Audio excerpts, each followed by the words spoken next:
یہ کچھ ہفتے پہلے میں سورت طور کا مطالعہ کر ہی رہا تھا، پڑھا رہا تھا درس سورت طور کا. جنت کے بارے میں بات ہو رہی ہے. فاکہین بما آتاہم ربہم، خوشی خوشی ہوں گے اس پر جو ان کے رب نے ان کو دیا ہوگا. خوش ہوں گے وہ. یہ متکلم ہے، یہ مخاطب ہے، یا یہ غائب ہے؟ خوش ہوں گے وہ جو ان کو ان کے رب نے دیا ہوگا. وَوَقَاهُمْ رَبُّهُمْ عَذَابَ الْجَحِيمِ، اور ان کو ان کے رب نے جہیم کے عذاب سے، جہیم کہتے ہیں ایسا شیر جس کی آنکھیں کھل رہی ہوں شکار کو دیکھ کے. آگ جب بھڑک رہی ہو اپنے شکار کو دیکھ کے، اس وقت اس کو جہیم کہا جاتا ہے. جہیم کے عذاب سے اللہ تعالیٰ نے ان کو بچا لیا ہوگا. یہ کب کی، کس کی بات ہو رہی ہے؟ حاضر، مجھے متکلم، مخاطب، یا غائب؟ غائب. اگلی آیت پڑھتے ہیں. کلو واشربو، کھاؤ اور پیو، ہنیئن، بے فکر ہو کے، خوشی خوشی، بما کنتم تعملون، اس کی بنیاد پر جو تم کرتے رہے ہو، تم کرتے رہے ہو. یہ کون سا صیغہ ہے؟ مخاطب کا صیغہ ہے. اگر بات انہی کی ہو رہی ہوتی، پیچھے والوں کی، جس طرح پہلے ہو رہی تھی، تو یہاں ہوتا لیأکلوا یا یأکلون ویشربون ہنیئا بما کانوا یعملون. یہاں کلوا واشربوا ہنیئا بما کنتم تعملون.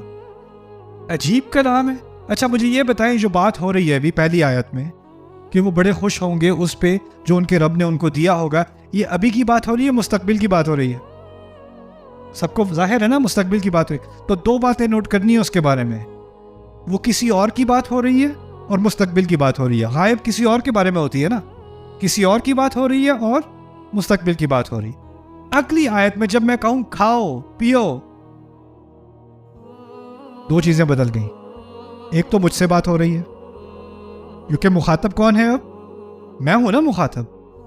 جب میں کہوں تم کھاؤ تم پیو، مخاطب کون ہوا؟ میں. تو ایک چیز جو بدلی وہ ان سے بات ہو رہی تھی، اب ایک دم سے کس سے؟ مجھ سے بات ہونی شروع ہو گئی. اور دوسرا کیا بدلا؟ جب کسی سے کہو کھاؤ پیو تو کیا مستقبل میں کہہ رہے ہوتے یا حال میں؟ حال میں. پہلی آیت میں اور مستقبل، دو طرح کی دوریاں. جو اور ہے وہ دور ہے، اور مستقبل بھی کیا ہے؟ دور ہے. اور مخاطب قریب ہوتا ہے اور حال قریب ہوتا ہے. مستقبل تو دور ہے، حال قریب ہے. اللہ تعالیٰ نے اس التفات کے ذریعے کیا کیا؟ ہر اہل ایمان جو آیات پڑھے اس کے ذہن میں ایک دم سے ایک سفر ہو. یہاں سے ہجرت کر کے مستقبل کی بات ہو رہی تھی جو کتنے ہزاروں سال بعد ہوگا، جتنے کروڑوں سال بعد ہوگا، اور ایک لمحے میں مجھے وہ اس لمحے کے اندر لے گیا. اور مجھے اب یہ خیال اپنے ذہن میں آیا کہ میرا رب مجھ سے خود مخاطب ہو کے کہہ رہا ہے کھاؤ پیو. کس بنیاد پہ؟ ان اعمال کی وجہ سے جو تم کرتے رہے ہو. یعنی اب میں اپنے آپ کو مستقبل میں پا رہا ہوں. میں خود ابھی ذہنی طور پہ اللہ مجھے جنت کے اندر لے گیا، اور جنت میں لے ہی نہیں گیا، مجھ سے مخاطب بھی ہے. اور مجھ سے میرا رب کہہ رہا ہے کھاؤ پیو. اور یہی نہیں کہہ رہا کھاؤ پیو، کہہ رہا ہے کیوں کھاؤ پیو؟ کیونکہ تم کس وجہ سے؟ ان اعمال کی وجہ سے جو تم کرتے رہے تھے. لیکن کیونکہ میرا ذہن ایک دم مجھے مستقبل میں لے گیا، اور مستقبل میں میرا رب عجیب ماضی کی بات کر رہا ہے. مستقبل میں جا کے میرا رب مجھ سے ماضی کی بات کر رہا ہے، لیکن اصل میں وہ بات کب کی ہے؟ ابھی کی ہے. جیسے ہی میں اس آیت کے سفر سے نکلا تو مجھے اندازہ ہوا مجھے عمل کب کرنا ہے؟ ابھی کرنا ہے. یا اللہ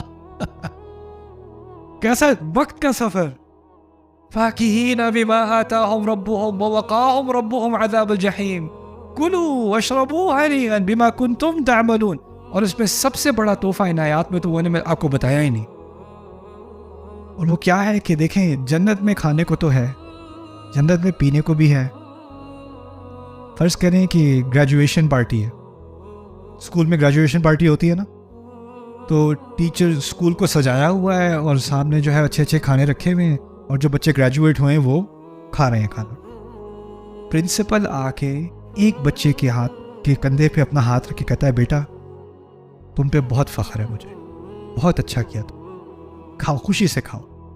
تم نے دل خوش کیا میرا. اس بچے کا کھانا زیادہ ٹیسٹی ہے باقی سارے بچوں سے. کیوں؟ کھانے کی بات تو الگ ہے, کھانے کا ذائقہ اور ہے. وہ جو بات جو شاباش سننے کو ملی ہے نا, اچھا کام کیا تم نے بیٹا, خوب عمل کیا. جب آپ کسی بڑے سے سنتے ہو تو کیا ہوتا ہے, وہ جو وہ انسان کی زندگی بدل, اس کو وہ کھانا بھول جائے گا, وہ الفاظ نہیں بھولیں گے. ایسا ہی ہوتا ہے نا. کچھ لوگ ہوتے ہیں اپنے ابو سے کوئی نرم الفاظ سننے کو ترس جاتے ہیں, بیٹا بہت فخر ہے تم پہ, بہت اچھا کیا تم نے, پراؤڈ آف یو مائی سن. باپ کہنے کو نہیں دیتا, ہو کچھ بھی دے دے گا, وہ گالیاں دے دے گا, تنقید کر دے گا, کبھی پیار سے نہیں کہے گا بیٹا بہت فخر ہے تم پہ. اور بیٹا ترس جائے گا ساری زندگی, ایک دفعہ میرا باپ بس کہہ دے, ایک دفعہ کہہ دے, زندگی بدل جائے میری. میرا ٹیچر کہہ دیتا ہے, میرا باس کہہ دیتا ہے, میرے دوست کہہ دیتے ہیں, میرے فلاں, میرے ابو نہیں کہتے بس. اور ابو بھی عجیب مخلوق ہیں, وہ باقی سب سے تو کہتے ہیں میرا بیٹا ماشاءاللہ, او ہو یہ. بیٹے سے نہیں کہیں گے. ایک دفعہ بیٹا کمرے میں آ جائے پھر دوبارہ آ گئے تم, اس کو نہیں تسلی دینی. اسی طرح اگر آپ کہیں ملازمت کر رہے ہو اور کمپنی میں ہزاروں امپلائی ہیں, ہزاروں ملازم ہیں, اور کمپنی کا سی ای او آ کے آپ کے ڈیسک پہ آ کے آپ کے ساتھ بیٹھ کے کہے آپ بہترین کام کر رہے ہیں, آپ کو پروموشن دی جا رہی ہے اور آپ بہترین کام کر رہے ہیں. پروموشن کوئی بھی دے سکتا تھا, لیکن مجھے اس نے بیٹھ کے خود کہا نا کہ میں پروموشن دے رہا ہوں آپ کو, وہ اس کی زندگی کا ایک بڑا عظیم لمحہ ہو گیا. یہاں اصل جو نعمت ہے نا جنت کی, جو اصل تحفہ ہے جنت کا ان آیات میں, وہ نہ کھانا ہے نہ پینا ہے. وہ پتہ ہے کیا ہے, کہ اللہ خود براہ راست مخاطب ہو کے کہہ رہے ہیں تم کھاؤ, تم پیو, اچھے کام کیے تم نے. سبحان اللہ. کلوا واشربوا ہنیئا بما کنتم تعملون.